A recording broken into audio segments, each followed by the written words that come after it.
गरीब ससुराल में बर्थडे पर आई दो अमीर सहेलियां।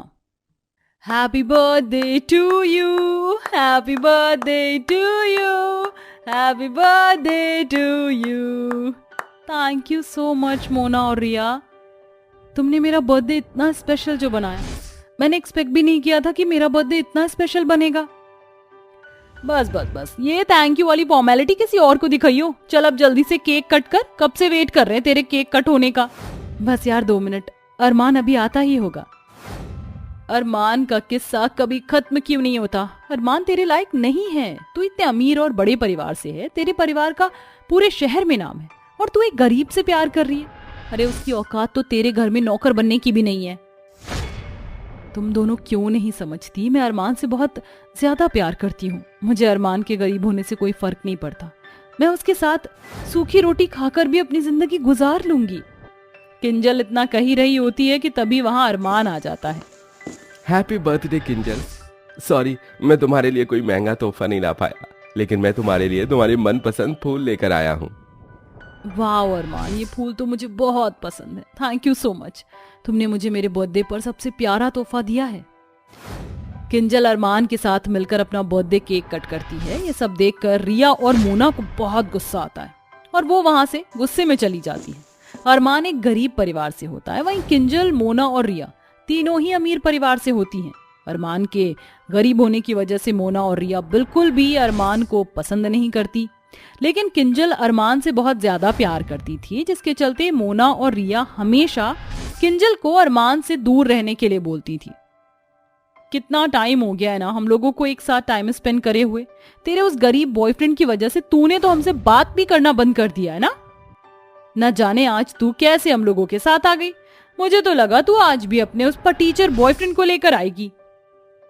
मैंने तुमसे कितनी बार कहा है, मैं अरमान से बहुत प्यार करती हूँ। मैं उसके खिलाफ एक शब्द भी नहीं सुन सकती।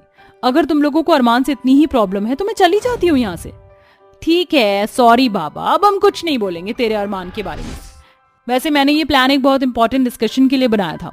मेरे पापा के बिजनेस पार्टनर राजीव मल्होत्रा के बेटे राज मल्होत्रा से मेरा रिश्ता तय हो गया है और कुछ ही महीनों में मेरी शादी है। वाह रिया, शादी के बाद तो फिर तेरी ऐश ही ऐश है। मेरे डैडी भी मेरे लिए लड़का ढूंढ रहे हैं और जल्द ही मेरी भी शादी हो जाएगी। किंजल रिया और मोना की बात सुनकर बहुत खुश होती है और कुछ ही महीनों में रिया और मोना की शादी हो जाती है। रिया और मोना की शादी के बाद किंजल भी अरमान से शादी कर लेती है। शादी के बाद किंजल सारी जिम्मेदारियों को अच्छे से निभाती है। बहू, ये तू क्या कर रही है? माँ जी, बहुत सारे कपड़े जमा हो गए थे तो मैंने सोचा कि आज इन्हें धो देती हूँ। तो ये सब छोड़, तू जाकर आराम कर, ये कपड़े माला धो लेगी। हाँ भाभी, मैं सारे काम कर दूंगी। माँ जी, मैं इस घर की बहू हूँ। बहू का तो फर्ज होता है कि वो घर के सारे काम करे और घर की सारी जिम्मेदारियों को संभाले। लेकिन तुम हमारे जैसे गरीब परिवार से नहीं हो, बल्कि एक अमीर परिवार से हो। मायके में तो तुमसे कोई एक गिलास पानी भी नहीं मांगता होगा, और यहाँ तुम अपने ससुराल वालों के गंदे कपड़े धो रही हो। माँ जी, ये आप कैसी बातें कर रही हैं? मैं घर की बहू हूँ और मेरा फर्ज है आप सबका ख्याल रखना, और मैं अपना फर्ज अच्छे से निभाऊंगी। शादी से पहले मैंने कोई काम नहीं करा, लेकिन अब ये मेरी जिम्मेदारी है, तो मुझे अपनी जिम्मेदारी को अच्छे से निभाने दीजिए। आप जाकर आराम कीजिए, मैं सारा काम कर लूंगी। किंजल की बात सुन मालती की आंखों में आंसू आ जाते हैं। अमीर परिवार से होने के बाद भी किंजल में कोई घमंड नहीं था। किंजल अपने ससुराल में सारे ऐशो आराम ना होने के बावजूद भी बहुत खुश रहती थी। वहीं शादी के बाद रिया और मोना बड़े ऐशो आराम से अपनी जिंदगी जीती हैं। ऐसे ही समय गुजरता है और किंजल का जन्मदिन आने वाला होता है। माला, अगले हफ्ते किंजल का जन्मदिन है। शादी के बाद किंजल का ससुराल में ये पहला जन्मदिन है, तो मैं चाहता हूँ हम उसका जन्मदिन बहुत अच्छे से मनाएं। मैंने हलवाई से बात कर ली है, वो सारे खाने का इंतजाम कर देगा। माला, तुम पूरे घर को अच्छे से सजा देना। मैं कुछ महीनों से पैसे जोड़ रहा था। मैं उन पैसों से किंजल को एक सोने का हार देना चाहता हूँ। शादी के बाद मैं किंजल को कुछ भी नहीं दे पाया, कम से कम मैं उसे एक सोने का हार तो दे ही सकता हूँ ना। हाँ बेटा, शादी के बाद बहू ने हमसे कभी कुछ मांगा ही नहीं। वो तो इस गरीबी में भी हमारे साथ खुशी खुशी रह रही है, उसका इतना हक तो बनता है। तू एक काम कर, तू किंजल बहू की सहेलियों को भी बुला ले। अपनी सहेलियों से मिलेगी तो बहुत खुश हो जाएगी। ठीक है माँ, किंजल के दोस्तों को भी उसके जन्मदिन के बारे में बता दूंगा। जिसके बाद अरमान रिया और मोना को कॉल करता है और किंजल की बर्थडे पार्टी में आने के लिए उन्हें इनवाइट करता है। रिया और मोना पार्टी में आने के लिए हाँ कर देती हैं, जिसके बाद रिया और मोना एक दूसरे से मिलते हैं। मोना, किंजल का पति फटीचर अरमान, किंजल की बर्थडे पार्टी ऑर्गेनाइज कर रहा है, वो भी अपने घर पर। मैंने तो किंजल को पहले ही कहा था कि उसका साथ छोड़ दे, लेकिन उसने हमारी एक भी नहीं मानी। अब पछता रही होगी, न जाने कैसे उसके साथ रहती होगी उसके छोटे से घर में। मैंने तो कभी इतनी लो क्लास थर्ड क्लास पार्टी भी नहीं देखी है। ना जाने वहां जाने के बाद क्या क्या देखने को मिलेगा। जरा हम भी तो देखें कि लो क्लास बर्थडे पार्टी होती कैसी है। और हमारे पास मौका भी है उस अरमान का मजाक बनाने का और उसको उसकी औकात याद दिलाने का। दिन गुजरते हैं और किंजल का जन्मदिन आ जाता है। मालती किंजल को बहाने घर से बाहर ले जाती है। वहीं पीछे माला और अरमान किंजल के जन्मदिन की तैयारी शुरू कर देते हैं। जिसके बाद जैसे ही किंजल अपने घर आती है तो अपनी बर्थडे की डेकोरेशन देखकर हैरान हो जाती है। आप सबको मेरा बर्थडे याद था? मुझे लगा कि आप सब लोग मेरा बर्थडे भूल गए। आप सब लोगों ने मेरे लिए इतना किया, इतनी अच्छी डेकोरेशन की, केक मंगवाया। ये बर्थडे मेरा सबसे स्पेशल बर्थडे होने वाला है। इतना सब देखकर किंजल की आंखों में खुशी के आंसू आ जाते हैं कि तभी वहां रिया और मोना भी आ जाती हैं। तुम दोनों यहाँ? मैंने तो एक्सपेक्ट भी नहीं किया था कि मैं तुम दोनों से अपने बर्थडे पर मिलूंगी। थैंक यू सो मच यहाँ पर आने के लिए। हमें यहाँ तुम्हारे पति ने इनवाइट किया है। वैसे किंजल, तुम्हारी बर्थडे पार्टी इतनी सिंपल कैसे हो सकती है? शादी से पहले तुम्हारा बर्थडे हर साल किसी 5 स्टार होटल में सेलिब्रेट होता था और शादी के बाद यहाँ हो रहा है। हमने तो सोचा था कि तुम्हारा हस्बैंड तुम्हारे बर्थडे की बहुत अच्छी तैयारी करेगा, लेकिन ये क्या, इसने तो अपनी औकात जितना ही किया है। रिया की बात सुनकर किंजल के ससुराल वालों को बहुत बुरा लगता है कि तभी किंजल बोलती है, तुम दोनों अभी तक नहीं सुधरी ना। तुम दोनों का क्या हक बनता है मेरे घर पर आकर मेरे ससुराल वालों की बेइज्जती करने का?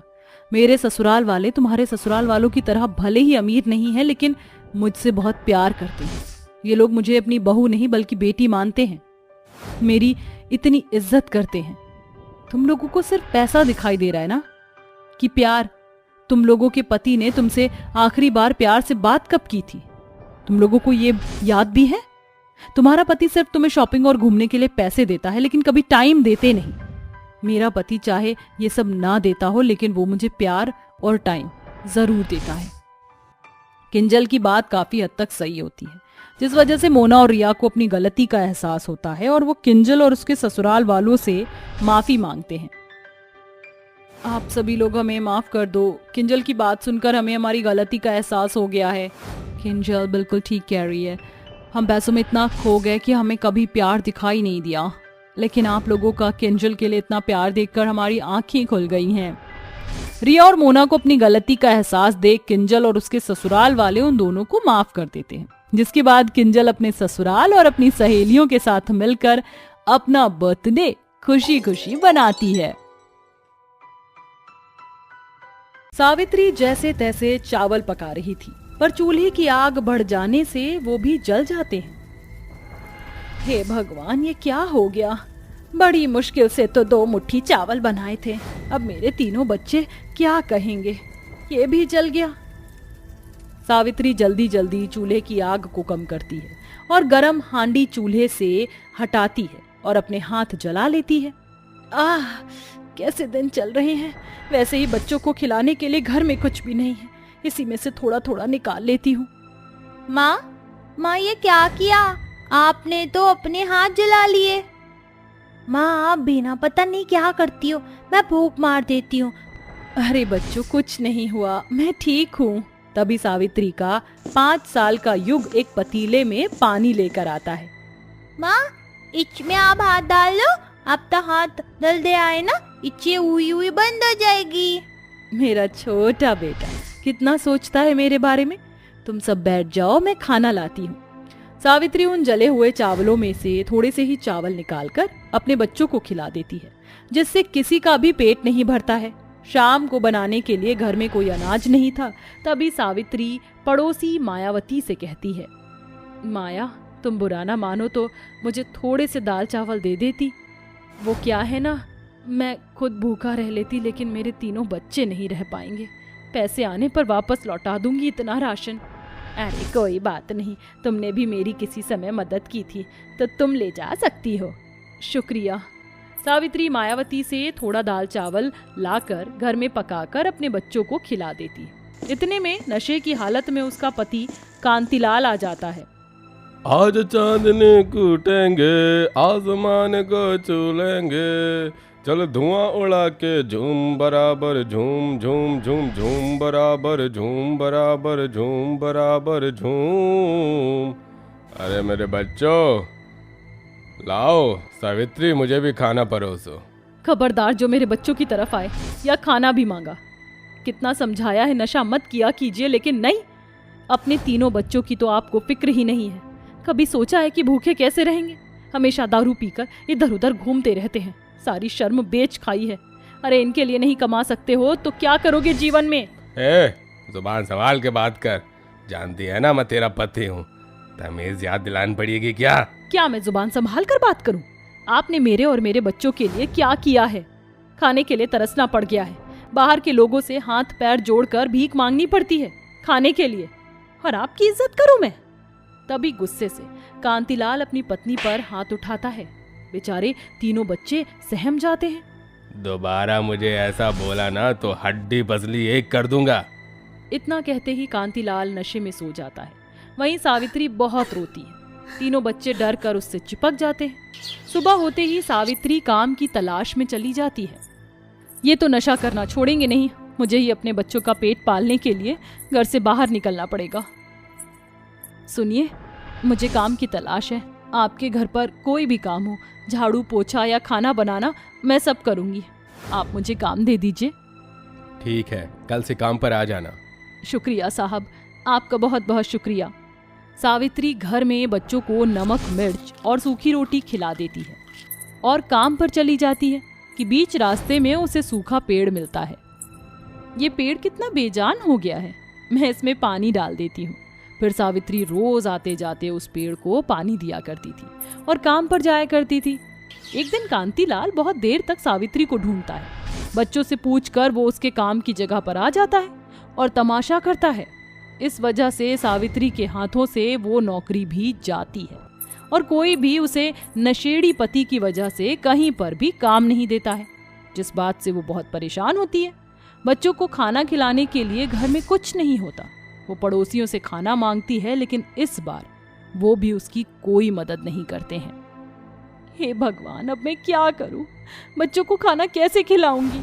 युग तो बहुत छोटा है, अब तो मुझे कोई काम भी नहीं दे रहा। ऐसी जिंदगी क्यों दी भगवान? आपने इससे अच्छा तो मौत दे देते। माँ, भूख लग रही थी तो मुझे ये गुड़ की डेली मिली है छोटी सी, इसे हम सब थोड़ा खा लेते हैं। बेचारी मेरी बच्ची, तुम तीनों खा लो। तीनों बच्चे उस गुड़ की डेली को जरा जरा सा खा लेते हैं और सावित्री उन्हें सुला देती है। अगले दिन सावित्री जब उठकर आंगन में झाड़ू लगाने आती है तो देखती है उसके आंगन में बैंगन की बहुत चमचमाती हुई बेल लगी हुई है। भला इतनी बड़ी बड़ी बेल एक दिन में कहां से आ गई? मैंने तो बैंगन के बीज भी नहीं डाले थे। फिर कहीं मैं सपना तो नहीं देख रही? सावित्री अपनी आंखों को मलती है। अरे ये तो सच में है। हैरानी की इसमें कोई बात नहीं है सावित्री, ये सब तुम्हारे ही कर्मों का फल है। अपने घर से थोड़ी दूर पर तुम रोज एक सूखे पेड़ को पानी देती थी, अब वह पेड़ हरा भरा है और उसने ही मुझे तुम्हारी तरफ भेजा है। तुम्हारे घर की स्थिति ठीक नहीं है ना, इसलिए मैं जादुई बैंगन की बेल तुम्हारी मदद करने के लिए आई हूँ। इस पर से तुम जितने चाहे उतने बैंगन तोड़ सकती हो, उतने ही वापस आ जाएंगे और कभी कम नहीं होंगे। ना तुम्हें इसमें कभी कोई खाद पानी डालने की जरूरत है। सच? तुम्हारा बहुत बहुत शुक्रिया। ऐसा कहकर सावित्री उस जादुई बैंगन की बेल से 3-4 बैंगन को निकालती है तो वहां और बैंगन आ जाते हैं। अरे वाह, शुक्रिया जादुई बैंगन बेल, तुमने जो बोला था बिल्कुल वैसा ही हुआ। सबसे पहले मैं अपने बच्चों को भरपेट खाना बना कर खिलाऊंगी, बैंगन के पकौड़े, बैंगन के भरते की सब्जी, और फिर इन्हें बाजार में बेच दूंगी। हाँ बिल्कुल।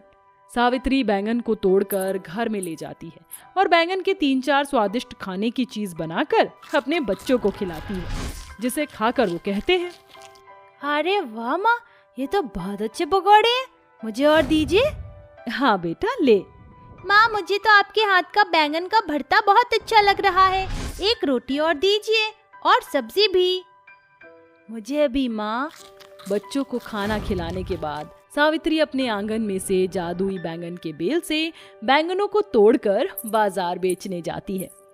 आइए आइए, ताजा ताजा सस्ते बैंगन लीजिए, मात्र 10 रुपए किलो और 15 के 2 किलो। आइए आइए। अरे आप इतने अच्छे बैंगन इतने सस्ते दे रही हैं, ऐसा करिए मुझे 4 किलो दे दीजिए। अरे वाह, आपके बैंगन में तो बड़ी चमक है, ऐसा करिए मुझे भी दे दीजिए। जी बिल्कुल। एक एक करके सावित्री के जादुई बेल वाले बैंगन खत्म हो जाते हैं। वो दोबारा आंगन के जादुई बेल से बैंगन को और तोड़कर बाजार में बेचती हैं, जिससे पहले ही दिन उसकी काफी अच्छी आमदनी आ जाती है और वो घर में राशन भर लेती है। अरे वाह, लगता है मेरे घर के हालात अब सुधर जाएंगे। दोनों बेटियों की स्कूल की फीस भी तो देनी है और नए जूते लाने हैं। अरे तू घर में इतना सारा राशन कहाँ से लाई? कहाँ से पैसे आ रहे हैं तेरे पास? बता, कौन सी लॉटरी लगी है तेरी? है? चल मुझे पैसे दे। मेरे पास कोई पैसे नहीं है, हट मेरे रास्ते से। अच्छा, अभी बताता हूँ तुझे। कांतिलाल अपनी पत्नी से पैसे छीनने की कोशिश करता है तो जादुई बैंगन की बेल उसके हाथ पैरों में लिपट जाती है और खींचने लगती है। अरे अरे कोई बचाओ मुझे, अरे कोई बचाओ, ये मेरे साथ क्या हो रहा है? अरे छोड़ो मुझे, छोड़ो मुझे। नहीं, तुम इसी के लायक हो। तुम अपनी पत्नी और बच्चों को जो सता रहे हो, उनके लिए कोई काम नहीं कर रहे हो। ऐसे व्यक्ति को तो यही सजा मिलनी चाहिए। अभी तो तुम्हारे साथ और बुरा होगा। बेहतर है सुधर जाओ। नहीं, मुझे छोड़ दो, मुझे कुछ मत करो, मैं सुधर जाऊंगा, पक्का सुधर जाऊंगा। सावित्री मुझे माफ कर दो, मुझे अपनी गलतियों का पछतावा हो गया है। जादुई बैंगन की बेल, इन्हें छोड़ दीजिए। ठीक है, सिर्फ तुम्हारे कहने पर। तभी जादुई बैंगन की बेल उसे छोड़ देती है और घर से बाहर चली जाती है। वहीं कांतिलाल अपनी पत्नी से माफी मांग लेता है और सावित्री उसे सब कुछ बताती है।